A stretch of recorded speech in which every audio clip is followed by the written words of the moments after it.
Hello everyone and welcome to Parkwell's final webinar of the year. For this one, we have chosen a very important topic and one that as an industry we haven't done so very well in recently: diversity and inclusion. For far too long, wealth management has been the most homogenous part of the financial services industry. I am pleased to say that we have begun to see this change. From a recruitment perspective this year, we have seen people from a wider ethnic background join firms, alongside roles for returning mothers and increased flexibility around working hours. So it looks like things are beginning to make some progress, but we need to do more. With that in mind, we've put together a list of speakers that I hope will be interesting.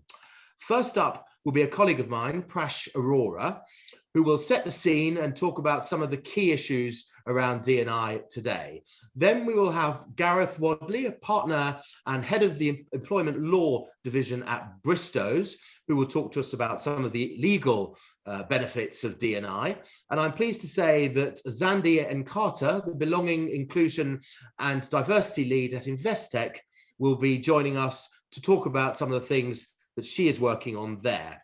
We will then have a panel discussion in which Jillian King of HSBC will very kindly join us. So hopefully we will cover some interesting points there. But as mentioned, I'd first like to hand over to my colleague, Prash Arora. Prash. Thank you, Dan. And welcome. Good afternoon, everyone. So as Dan mentioned, I'll be starting with a brief presentation to set the scene and highlight some key points to consider. Just a quick introduction on me. Firstly, I have a number of years senior level search experience within wealth and asset management. Prior to that, I have a background in front office asset management, managing global equities. On to my next slide. For those of you who are new to Parkwell, we are a management consultancy running change and transformation projects for clients with particular expertise in the private banking, wealth and asset management sectors. The recruitment arm has a strong track record hiring key staff across all business functions in these sectors. So on to my next slide, and let's firstly clarify what we actually mean by diversity and inclusion. So this is a phrase that refers to efforts an organisation or institution can take to create a more welcoming, equitable environment that enables people of different backgrounds to succeed, for diverse perspectives to be heard through valuing individual differences. D&I often go hand in hand, but they are different from one another. Diversity includes all the ways in which people differ.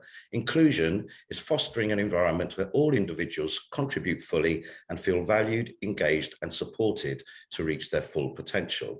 This means that firms need to consider both in their people management practices and strategies. Compare data from earlier this year reveals that the UK wealth management industry employs 46% of males overall. 62% of these are in the front office and 76% are at director level. So these numbers do paint a clear picture that more needs to be done. So on to my next slide, and we can see there is a real opportunity for firms within the industry. All research suggests that having a diverse and inclusive workforce improves business performance. Most firms have a D&I initiative, but in the wealth management industry in particular, there is an increasingly compelling business case for creating a diverse workforce. Wealth accumulation amongst diverse populations is growing, and there will be a significant transfer of assets across generations over the coming years. Wealth firms will need to have a workforce of advisors and planners that reflects the communities they serve. So creating a diverse workforce that directly reflects the client base will establish closer and tighter relationships. There is therefore a significant opportunity for firms to plan their resourcing accordingly. On to my next slide, and we can see that there are some great initiatives and projects in place at the moment. The Diversity Project started in early 2016, and their vision is a truly diverse and inclusive UK investment and savings industry with the right talent to deliver the best possible results for clients and reflect the society they serve. The Diversity Forum run by PIMFA is on a mission to drive inclusive social investment in the UK. This is a highly regarded and proactive initiative for the UK wealth management industry, and indeed it held its first D&I Awards in October this year to further champion its efforts.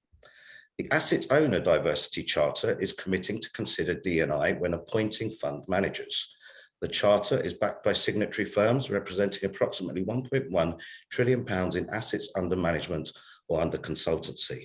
The working group has been formed by Nest, Railpen, and the pension schemes of West Midlands and Lothian, as well as London CIV and Brunel.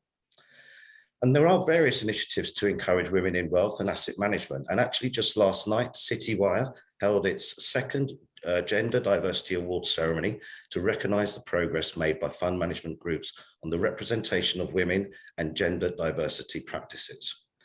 Now, as an example of proactivity in a recruitment scenario, the recent board appointments at the CFA UK were undertaken with a conscious decision to actively promote these opportunities to women and other underrepresented groups, and to encourage applications from more diverse backgrounds. As a result, 2 of the 3 board positions were filled by women. On to my next slide, and a couple of points to consider around talent management. Recent retained senior level finance search conducted by Parkwell specified that the long list of candidates had a 50-50 split between male and female, and at least a third from ethnic minorities. And for this split to be replicated in the candidate shortlist, the best candidate got the role, and it was a woman. Most firms now carry a D&I page on their website, which is a positive step, but they need to be more proactive in promoting this. Staff retention has now really become a central theme within the financial services industry. Increased support for maternity and paternity leave, encouragement for returning mothers to the workplace, flexible working arrangements, acknowledgement of differing religious practices. These are all now integral parts of the working life, and embracing all of these factors helps to grow and maintain a diverse workforce. And I'll leave you with a final thought that whilst wealth managers can be more proactive, they are limited by the size of the resource pool. It is therefore ultimately outside of the industry's power to affect change, or should it be starting at the earliest levels of education? So I hope that's given you a couple of takeaway points there. Thank you for listening, and back to Dan. Thanks very much indeed, Prash. And yes, some very interesting points there, and particularly I think the one around education is something we all need to think about a bit more. But now I'd like to move on to Gareth, who I mentioned earlier, partner and head of employment law at Bristow's. But perhaps, Gareth, you could tell us a little bit more about yourself. Sure, thanks, Dan. Afternoon, all.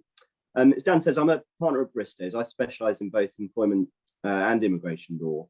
But for large parts of my career, I spent time helping clients deal with discrimination grievances and defend, and more often than not, settle high-value discrimination claims, particularly in the financial services sector. Increasingly, in recent years, my briefs evolved somewhat, and more now the focus is on working with clients to help them proactively design and implement initiatives and policies which encourage dignity and respect, diversity and inclusion in the workplace. And I think from what I've seen, the pace of change has varied dramatically from one sector to the next, and indeed even within sectors. And Dan alluded to this earlier. The financial services sector is a case in point. We've got some subsectors and some firms that remain very much behind the curve in terms of diversity and inclusion, whilst others have actually grasped the nettle and led the way in terms of delivering change. And I think there's probably various triggers for that. There's this perfect storm within the financial services sector where you've got uncapped compensatory awards for discrimination claims combining with employees who are paid a lot of money. And so we get these eye-catching headlines around the value of some discrimination claims running into the multi-millions. But we've also seen increased scrutiny, both from the public, but also from the regulator. Diversity and inclusion is now near the top of the agenda for the FCA, the PRA, and indeed the Bank of England. But perhaps the main driver for change that I've seen is increasing knowledge and awareness and increasing expectations and demands from employees and candidates from recruitment. And that typically is driven from the bottom up in terms of newer recruits and graduates really attaching value to a potential employer's diversity and inclusion agenda. And they will actually search out those employers that are proactive in that space. Certainly that's my experience. If we move on to my next slide. I'm sure Zandy will touch in more detail on why this is also important and the sort of initiatives that can be driven through organizations to deliver change. But again, from what I see, I'm seeing employers who have invested time and effort in a D&I agenda, really seeing the benefits in terms of recruitment and retention of talent, access to a broader range of backgrounds and experience, and really reaping the benefits of being able to tap into a broader labour pool, better productivity and performance, enhancing their reputation, or at the very least avoiding damage to the reputation that comes from perhaps having a poor record in this space. And then with my legal hat on, I see diversity and inclusion agendas as a real tool when we come to defend discrimination complaints and claims. And perhaps just on that theme, I just wanted to touch on the legal framework that underpins all of this. As I say, Zandy will deal a bit more with the practicalities, but I thought I'd just set out at a very high level the legal framework as it applies to discrimination law in this country. So if we move on to my next slide. Who's protected from discrimination? Well, pretty much anyone that you might come across in a work environment. Obviously employees, but notably applicants for employees, applicants for employment as well. So you need to be thinking about this in terms of the way in which you go out to the market to attract candidates and then the recruitment processes that you would then follow. Not just employees, it's also workers, contractors, consultants, agency workers, anyone that you come into contact with in the workplace, and indeed former employees.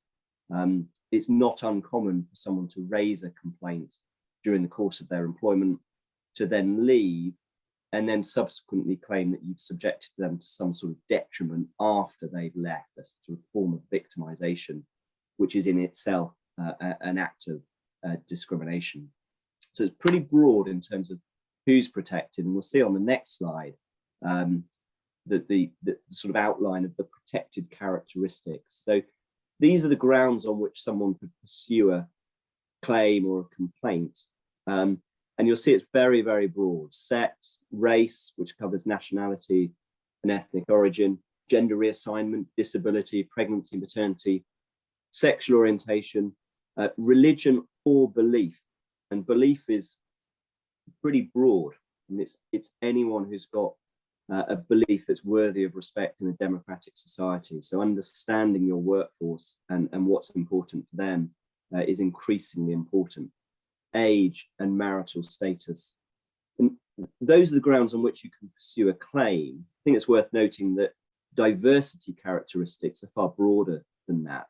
And yes, it will include all of those characteristics, but diversity also includes things like social and demographic background, cultural background, and to a certain extent, cognitive and personal strengths, all of which are things that you look at as part of your recruitment policy and potentially your promotion policy once someone is in active employment with you.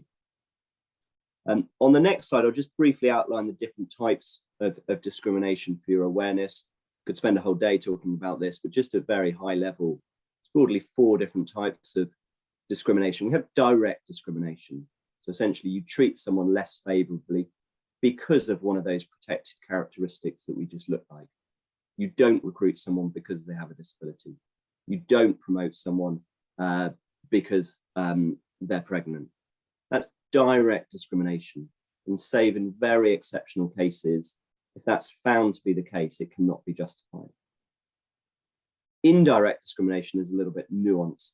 That's where, as an employer, you have a policy in place or a provision, criterion or practice in place that applies across the workforce, but it has a disproportionate impact on a group of people that share the same protected characteristic.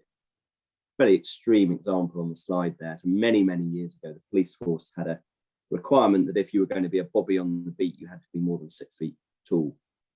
Statistically, women were less likely to meet that requirement. And so that was an indirectly discriminatory policy. The question then becomes, can it be justified? A more relevant one, perhaps, and the one that we see quite a lot, is a requirement that a role within a particular function or within a particular business has to be done on a full-time basis. Now, statistically, that's more likely to impact on women than men. And off the back of that, you might see a claim of indirect discrimination. Victimization, I touched on before, that's essentially subjecting someone to a detriment because they've raised a complaint which has a discrimination angle. And then we have harassment, which is hard, I think, for employers to deal with, sort of proactively addressing harassment in the workplace, because we're all so different. Our attitudes are so different, and whereas something might be offensive to one person, it might be funny to another. And I think it's increasingly hard for employers to strike the right balance between harmless banter and something that could sort of veer into bullying and then potentially discriminatory harassment. And it's worth looking at the definition of the slide on the slide there. So unwanted conduct related to a relevant protected characteristic, so one of the grounds that we looked at earlier, which has the purpose or the effect, so it doesn't have to be deliberate, so or the effect of violating an employee's dignity or creating an intimidating, hostile, degrading, humiliating or offensive environment. And when the tribunals look at it now, they apply both a subjective and an objective test. So they accept that actually some people might be particularly thick-skinned, some people might be more thin-skinned. And so they do apply an objective test as well in terms of how would a reasonable person or the average person have felt had they been subjected to similar conduct or behaviour. So various different types of discrimination, all of which can lead to claims in the tribunal where compensation is uncapped. And so the potential liability can be significant, and the cost of defending these sorts of claims is extremely high. Just move to the next slide, Nick. Thank you. Those are practical steps that employers can take. And again, Sandy and Jillian may well touch on this as well as we sort of go through the session. But what I see clients coming to me asking me to help them with is things like policies and procedures, and in particular having an effective equality and anti-harassment policy, but also doing an assessment of any policies that you have in place across your workplace to assess whether or not they could be having a disproportionate impact on certain groups of people.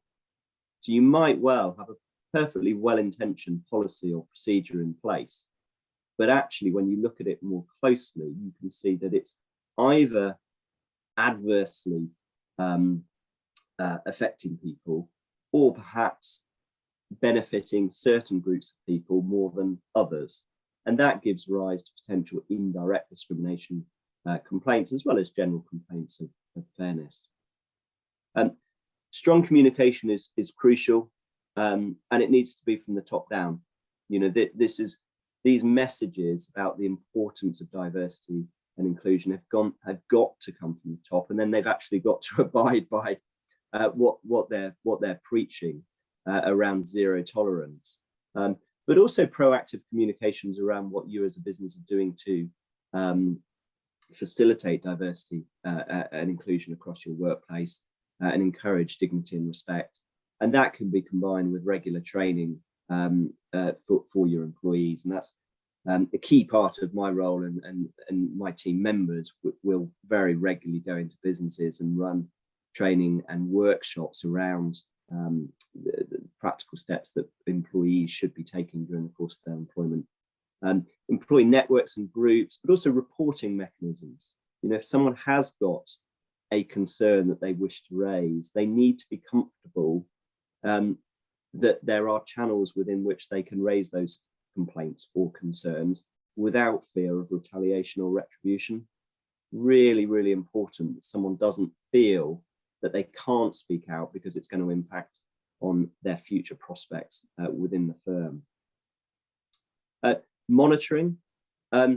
If you're going to have a diversity and inclusion policy and agenda, you then need to monitor your progress and keep track on developments to see if you're achieving your goals, or at least working your way towards achieving those goals, which sort of ties into perhaps a bit more of an emotive subject, which is around reporting and the extent to which you should be transparent about the data within your organization. And in recent years, we've seen a move whereby companies are being encouraged or actually required to report on certain aspects of their workforce which go to diversity and inclusion. You know, an example would be, if you're a business with more than 250 employees, you've got to comply with gender pay gap reporting obligations. Similarly, you've got to have policies and procedures in place in terms of the employment and training of disabled people. If you're a listed company, the obligations to report are more onerous. And I think that is going to be a continuing theme. So back in 2018, the government launched a consultation around not just having gender pay gap reporting, but having ethnic pay gap reporting. That's been a pretty slow process, but I don't think that's going off the agenda. I would expect that to become law at some point. It's far more complicated than gender pay gap reporting, because of course you're not just looking at male and female. Within ethnic pay reporting, you're looking at collating data around a variety of different ethnic groups, you know, across your organization. And just finally on that point, it's just worth mentioning that there has been a joint discussion paper published by the FCA, the PRA and the Bank of England, which sets out various different policy options to improve D&I in financial services. So I think it's just to finish on that point, just to sort of emphasize that this is very much on the agenda of the regulator. And so we can expect continued developments and requirements that you may well need to comply with over the coming years. And I will hand over to Zandy now. I know there's a Q&A at the end, so obviously very happy to sort of expand on the points that I've whistled through there, and indeed answer any other questions that you might have at the end of the session. Thank you. Thanks very much indeed. An awful lot to take in there, and very interesting. I've certainly learned a lot. And yes, let's go straight over to Zandy now, so that we can get through to the panel discussion afterwards. Zandy, if you'd like to take over and tell us a little bit about what you've been up to. Great, thank you so much. I'm going to start with a quote from 1970. Futurist thinker Alvin Toffler said, "The illiterate of the 21st century are not those who cannot read or write, but those who cannot learn, unlearn, and relearn." And I think it's quite apt, because I think, you know, this whole conversation and discussion about diversity and inclusion can be quite scary, but it's new and we're all learning and growing in the process. So what I'd like to do, to spend a little bit of time this afternoon, is talking to you about three things. One is really what Prash mentioned, which was around, it's not just about diversity, but the importance of inclusion. Diversity won't mean anything, or you won't achieve anything unless you have inclusion. I'll talk a little bit about that. The second thing I'd like to just share is around some of the things that we've learned at Investec in this space.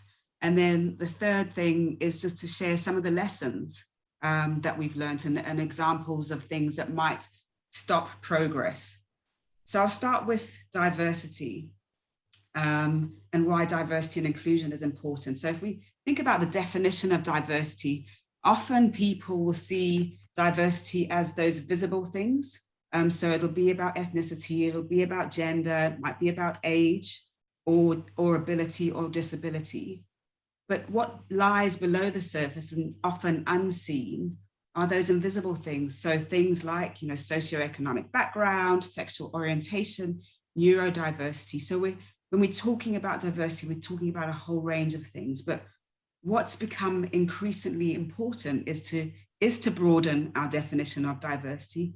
Although for now, we're really just focused on gender and ethnicity, because in the wealth industry in particular, this is where we're really falling short. So I'm going to center my discussion and the things that we're doing mainly around those two areas. As Gareth also alluded to, we've seen a rise in social activism in the world, who are continuing to challenge our efforts in this game, if you will. We saw Me Too, we saw Black Lives Matter. This year, we saw the unfortunate passing of and brutal murder of Sarah Everard. We also see the rise in anti-Semitism. And all these things are really important for us to understand and grapple with, because the individuals who walk into our organizations are impacted by those events. And we can no longer kind of leave all that at the door and just come in and do work and get on with things. Organizations are a microcosm of the society in which we live and work. So we need to pay attention to those. And we're also starting to see from our clients' perspective an increase in their interest in what we are doing at Investec in this space. So they started to ask questions around, what are you as an organization doing in inclusion and diversity? But as I said, diversity alone won't reap any benefits. And I'll just share a story with you. So before I started in this role as head of belonging, inclusion and diversity, and I'll explain what that means in a minute, I joined Investec as the head of graduate recruitment and development. I started my life in the city in the 90s. I joined PwC and I qualified with them before I did a whole bunch of other things. I then returned to the city in 2016, and I was really struck by the lack of visible diversity changes over that period. But I had an opportunity in my role to bring in much more diversity. So I brought in at the graduate level.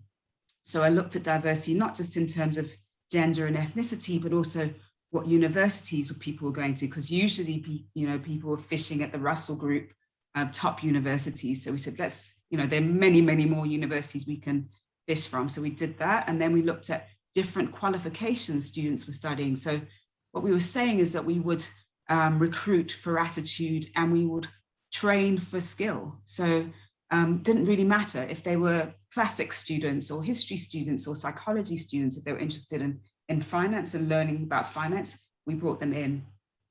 So we're having a great time bringing in all of this diversity. What I hadn't appreciated, which was quite a lesson for me 3 years later, was that I had the first set of leavers. And they were mainly women, and they were also mainly people of color leaving our organization. There were 3 reasons they were leaving.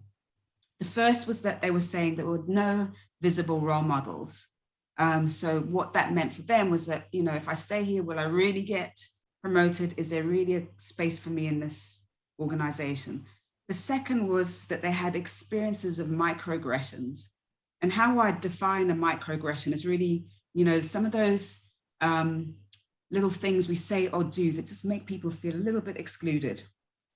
And repeated over time aren't really micro, but can become quite macro. And then the third reason people were leaving was that whole idea of lucky leader. So depending on what team I was in, my experience of inclusion was different.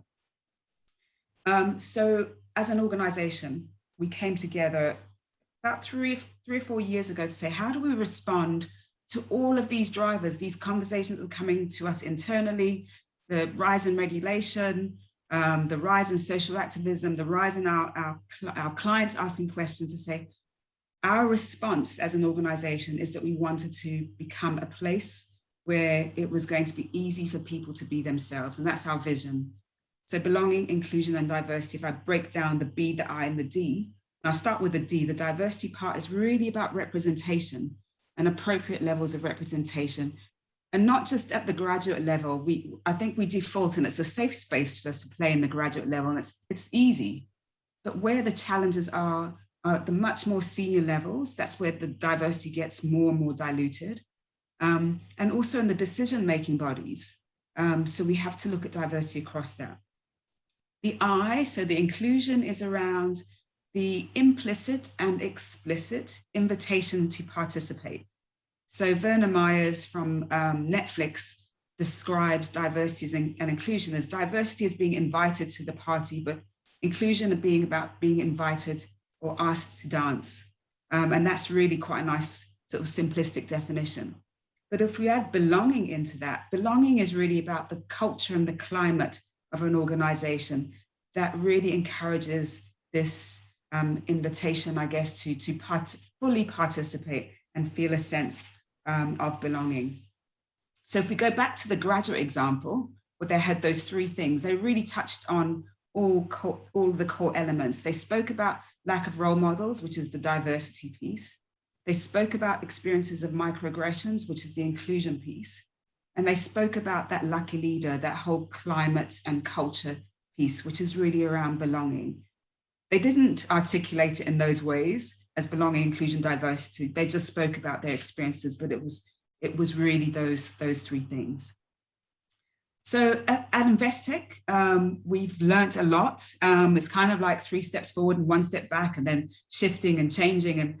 And it's been quite a process, but I think 3 things, foundational things that I'd like to share. The one is around being sure that you get the leadership buy-in around this, and not just leadership buy-in and yeah, we'll do it and it's a tick box exercise, but real leadership buy-in and action.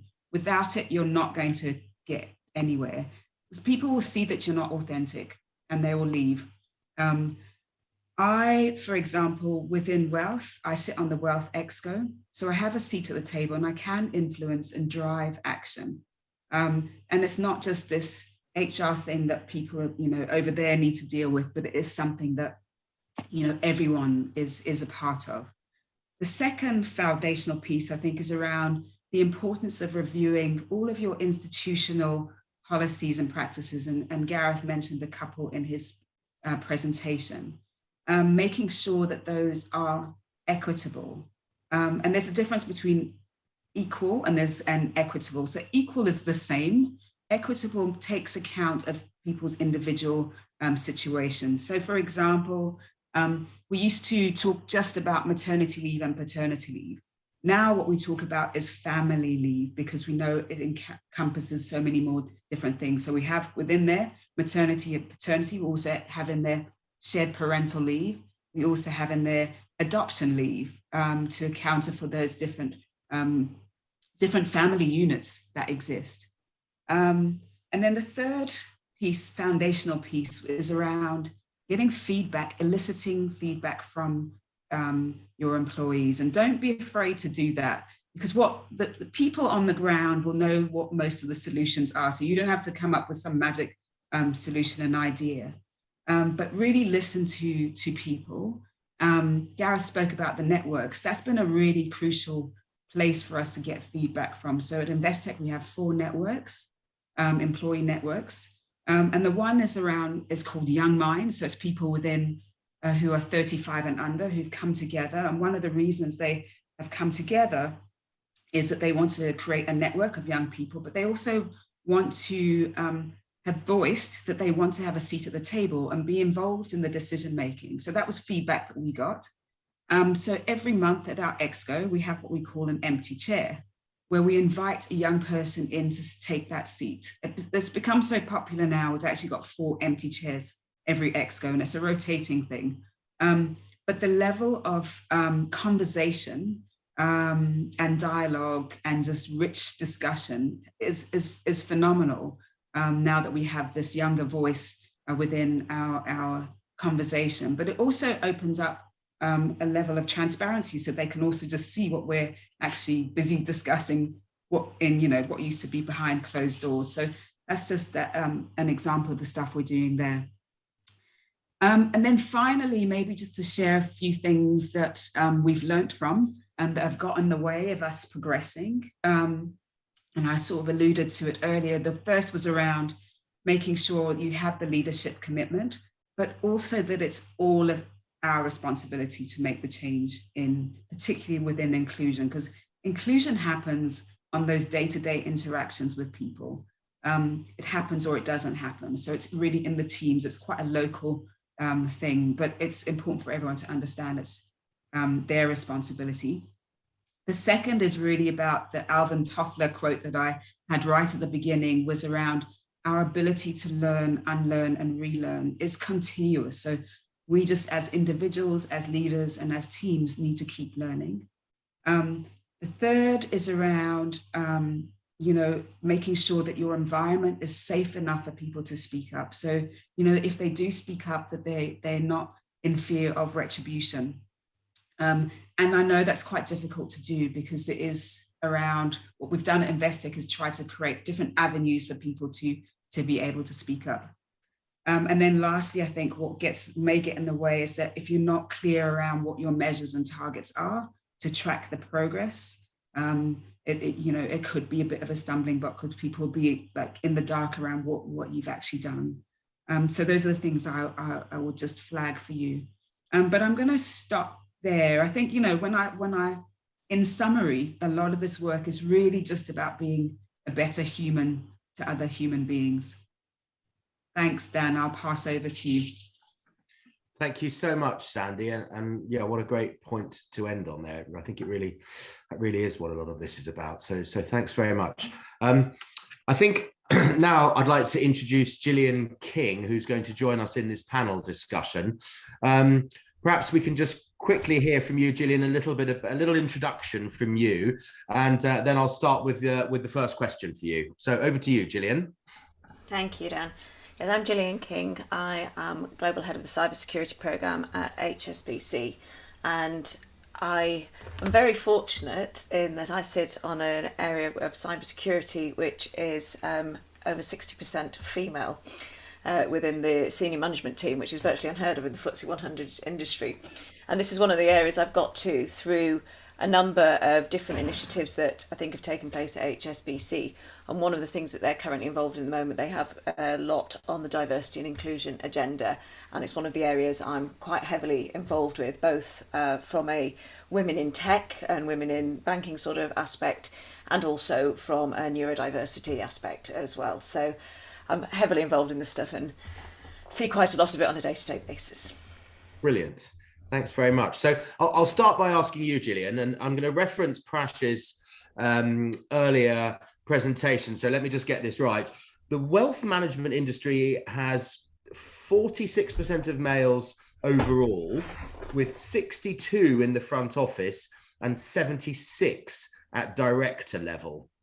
So frankly, it seems to be a long way behind a lot of other industries and a lot of male people at director level only. I wonder, what do you think we can do as an industry to sort of begin to catch up with that?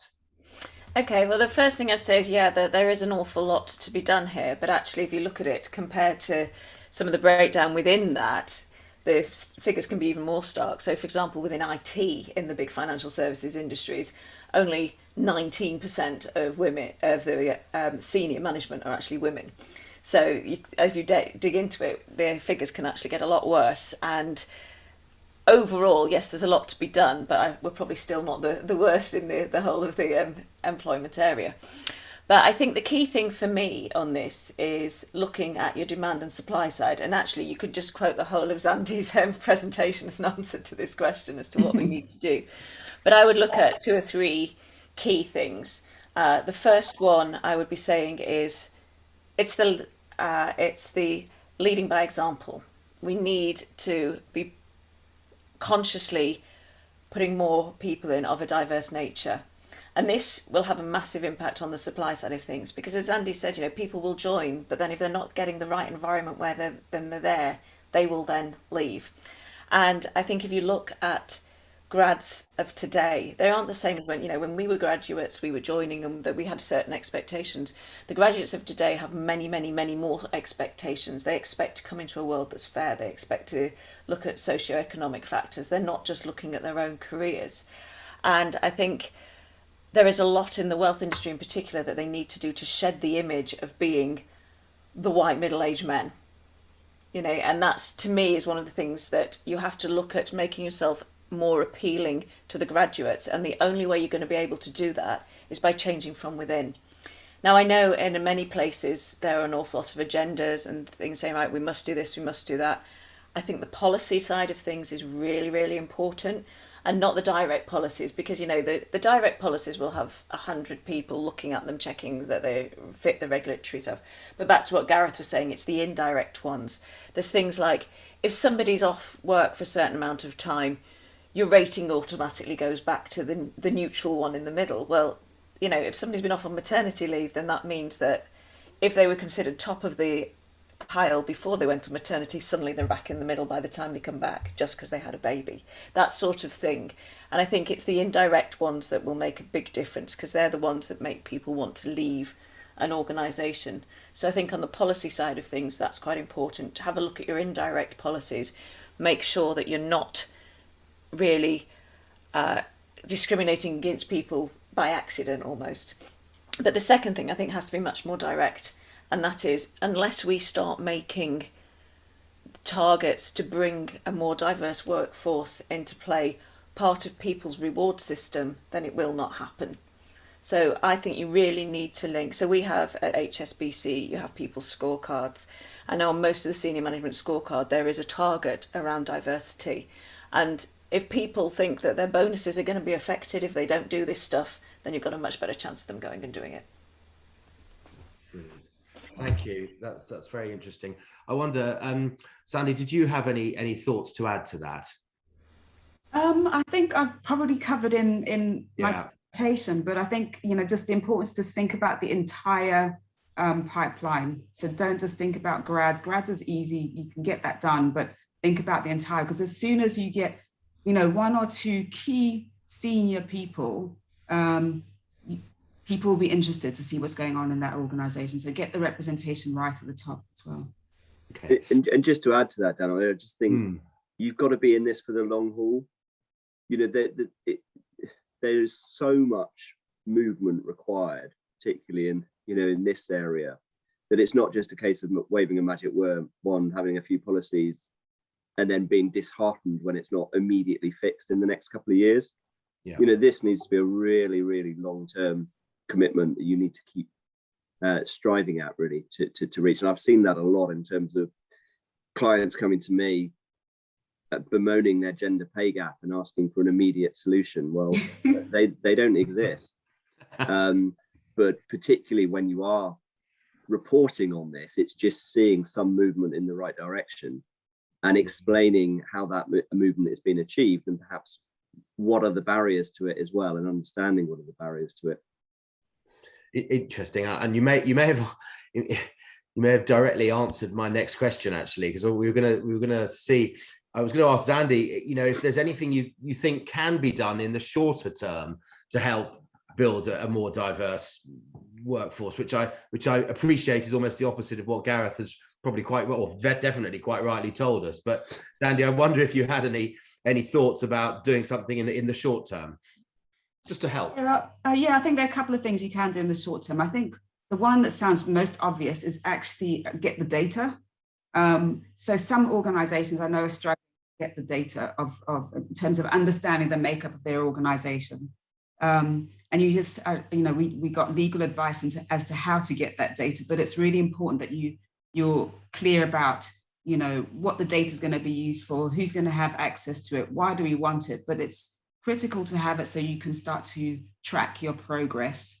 And the other thing I think that you can do immediately is that there are diverse people already in your organization. Just don't forget about them. Don't just focus on recruitment, but actually focus on those who are inside the organization, get an understanding of what the blockers might be for their own progression, because what you don't want is this sort of leaking bucket, you know, where you're bringing in all, you're focused on recruitment, but actually people are leaving out of the back door. Those are just two examples of things I think you could do immediately. No, very interesting. I wonder, Jillian, did you have any thoughts on what could be done in the shorter term, just to help out with some of the problems? Yeah, I do think it's a longer term issue, as Gareth said, but I think for me in the shorter term, it starts at the top. You know, if every time a board member leaves, you replace them with a white middle-aged male, you're not really giving out signals to the world that you're looking to be diverse. And I think an appointment at some of those top-level positions from the more diverse arena can really start to help get your message across that you're serious about this. Yeah, very true, very true. Perhaps I could go to you next, Gareth. I'd sort of say, do you believe, and I'm gonna do that thing that I never thought I'd do, but do you believe that, and I quote, positive discrimination will accelerate the reversing of these percentages? If so, what form do you think this would take? I think it's probably worth clarifying what we mean by positive discrimination. I thought, So, because it does cause some confusion. This concept of positive discrimination is actually, save in very exceptional circumstances, it's not permitted under the Equality Act. So positive discrimination is treating someone more favorably because of a protected characteristic. So when we looked on my slide at direct discrimination, that would be an example of, because you are a woman, we are going to positively subject you to an advantage. So that in itself isn't allowed, but the correct term really is positive action. Yeah. And you could have a situation, and this is permitted under the Equality Act, where, for example, you've got two candidates for a role. As an organization, you've highlighted the need to have greater gender diversity, for example, at senior level. And you've got two candidates who on paper are equally as well qualified for the role. Your positive action would be to favor the female over the male. So essentially it's kind of a tiebreaker. If the male was clearly more qualified for the role, actually you would create a discrimination risk if you favored the female over the male in those circumstances. So I think what this is really about, and Jillian touched on this, is it's thinking more indirectly how you can have policies in place that identify where groups are disproportionately impacted by a policy, but actually flip it the other way and think, can we create policies that indirectly create a benefit or an advantage for certain groups that we consider to be underrepresented across our organization, perhaps particularly at senior level. So it can be done. I just think we need to be a little bit careful as to the terminology we use and the way in which we talk about how we're doing it. And ultimately what this is really about is creating a pool from which we have choices. So traditionally within this sector, when you're looking at candidates for internal promotions or indeed for recruitment into senior roles, the pool is predominantly made up of white middle-aged males. Yeah. The challenge here is how do we diversify that pool so that we've then got good choices to make when we come to put people into senior positions. Yeah, thank you. Very interesting. I wonder if we could move on perhaps now. And Zandy, could I ask you, given your experience in graduate recruitment, whether or not you think that needs to change in order to sort of make sure that there is a more diverse pool going forward? Yeah, I think you know, as I think I said in my talk earlier, that I think diversifying where we fish from, so broadening the universities that we have, and not even going to universities, looking at apprenticeships. I mean, there is the apprenticeship levy that you can tap into to help there. But I think that's a huge opportunity to if you wanted to make some small steps around or immediate steps that you could certainly focus on. But the inclusion piece obviously would be a piece to watch for. Yeah, thank you. And Jillian, what were your thoughts on the changes that need to be made in graduate recruitment going forward? I think, again, referring to what I was saying earlier, it's about making you as an organisation more appealing to the wider area and taking steps to make sure once the people are in that they feel part of the workforce.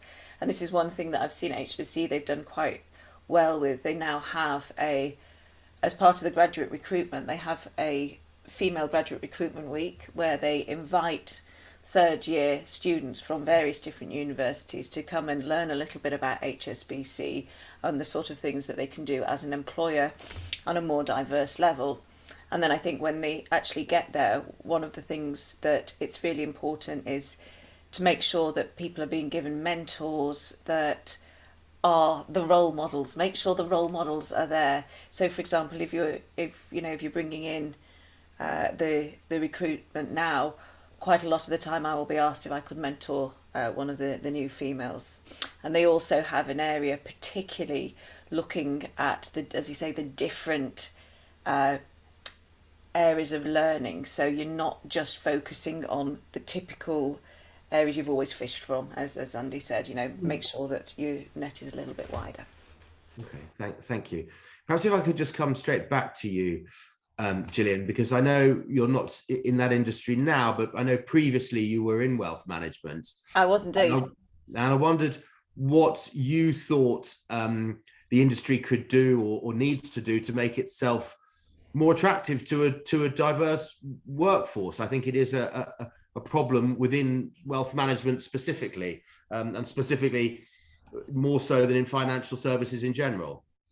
I think it is, and I think some of this will come naturally because, as you said at the beginning, the nature of the client base is changing, and that in itself will lead to people being more attracted to that industry.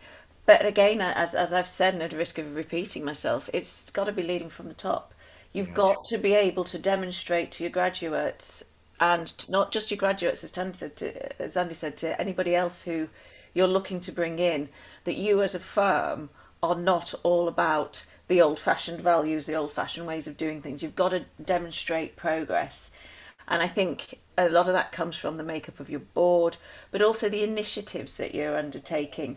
And one of the big things, I know we've done seminars on it, so I won't go into a huge amount of details, but things around ESP. People are very, very keen on the ethical side of things. They're keen on social change, and that doesn't normally marry terribly well with the wealth management industry, which is all about return.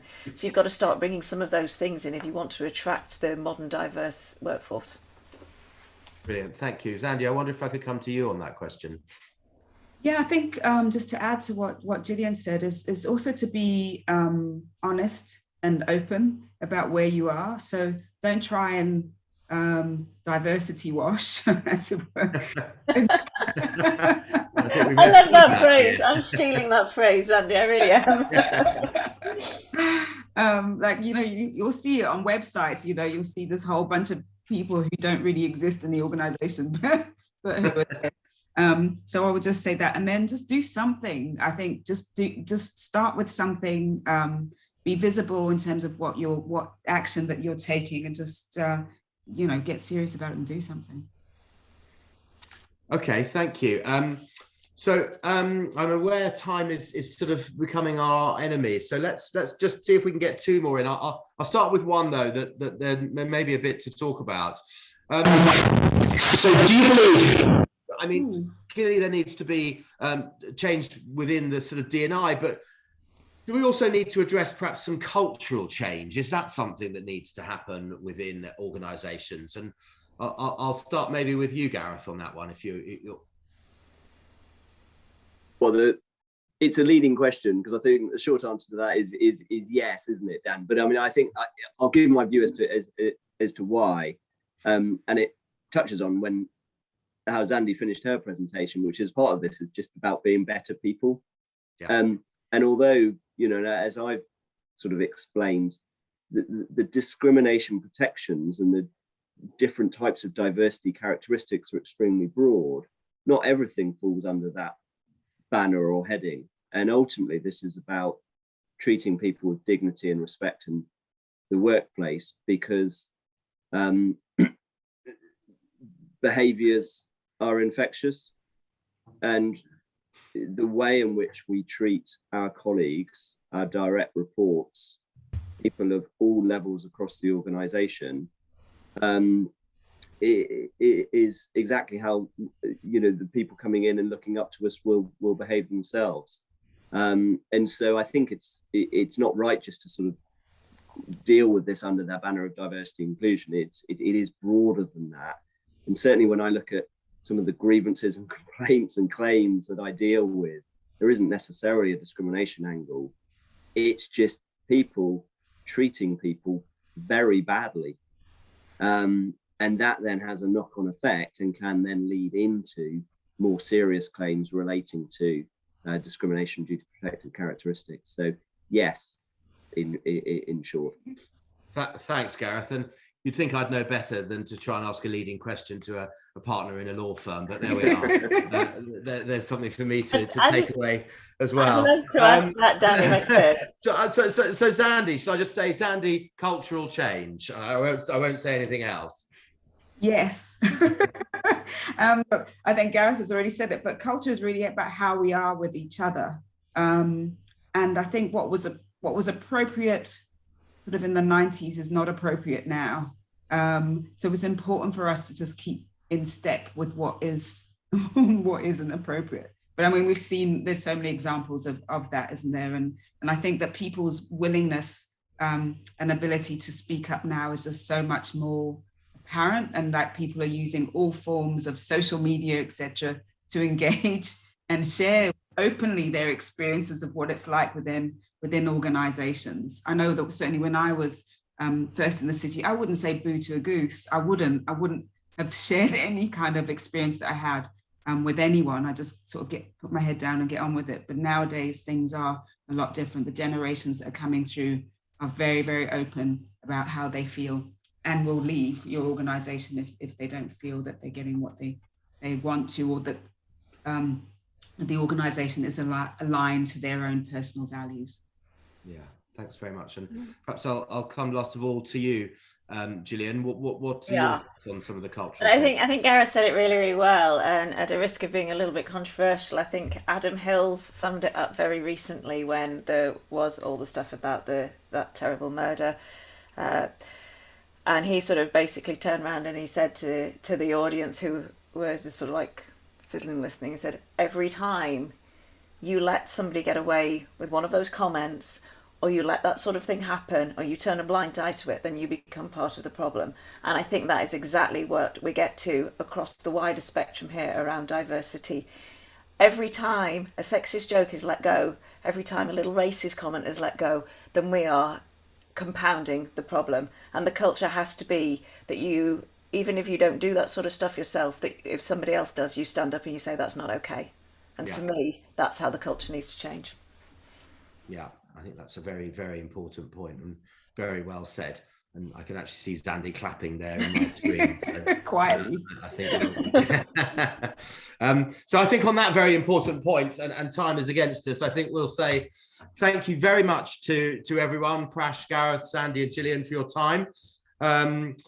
It strikes me that we are making some slow progress with some of this, but also there is a very long way to go. And I hope that we will see some more progress in 2022 and beyond. And so with that, I would like to wish you all a happy Christmas, whether you're going to a Christmas party, a cheese and wine evening, staying at home, or some sort of confusing mix of all three, or not, I don't really know. Whatever it is you're doing, it's a strange thing out there. Happy Christmas. Thank you very much for coming to this and some of our other events during the year. And I think after me, there will be on the screen some of the things that are coming up. We've got some compliance events, something on ESG, and I and Prash will be back to talk about remuneration in March. So happy Christmas, happy New Year, and look forward to seeing you next year. Thanks. Bye.